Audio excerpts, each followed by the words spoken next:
Sir दूसरी दिक्कत जो इस बजट में नजर आई वो ये थी कि इनकम टैक्स स्लैब में चेंज नहीं हुआ।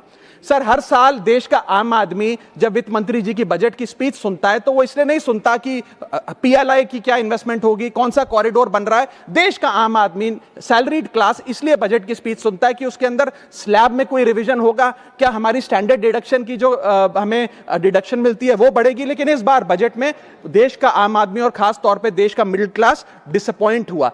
पहले ही there has been a stagnation in the salaries, inflation 6.8% पे खड़ा है, लेकिन उसके बावजूद हमने इस बार कोई स्लैब में या स्टैंडर्ड डिडक्शन में चेंज नहीं देखा। मैं आपके माध्यम से वित्त मंत्री जी को रिक्वेस्ट करना चाहूंगा कि आप इसी बजट में अनाउंसमेंट करें कि स्टैंडर्ड डिडक्शन जो 75,000 रुपए है उसे बढ़ाकर सैलरीड क्लास के लिए 1.5 लाख रुपए किया जाए। Sir third problem that was there with the budget is that there was no relief for the middle class. Sir after a very long time in India's history the personal income tax collection was more than the corporate income tax collection, यानी कि individuals ने जो income tax भरा वो लगभग 11 लाख करोड़ के आसपास भरा और कंपनियों ने, कॉर्पोरेट ने जो इनकम टैक्स भरा वो लगभग 9.8 लाख करोड़, यानी कि मैक्सिमम टैक्स आपको इंडिविजुअल्स के इनकम टैक्स से मिल रहा है।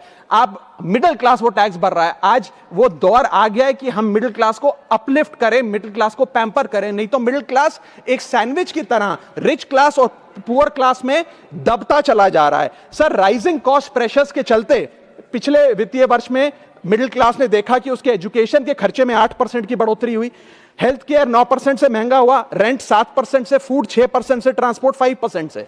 मेरा रिक्वेस्ट यह है माननीय फाइनेंस मिनिस्टर से कि वो इनकम टैक्स में रियायत देकर या तो मिडिल क्लास को कोई रिलीफ दें, और अगर इनकम टैक्स में रियायत नहीं दे सकती हैं तो उसकी सेविंग्स और इन्वेस्टमेंट्स पे उसको बेनिफिट दें, उसे इंसेंटिव्स दें कि वो ज्यादा बचत करे, ज्यादा वेल्थ क्रिएशन कर पाए। Sir fourth problem in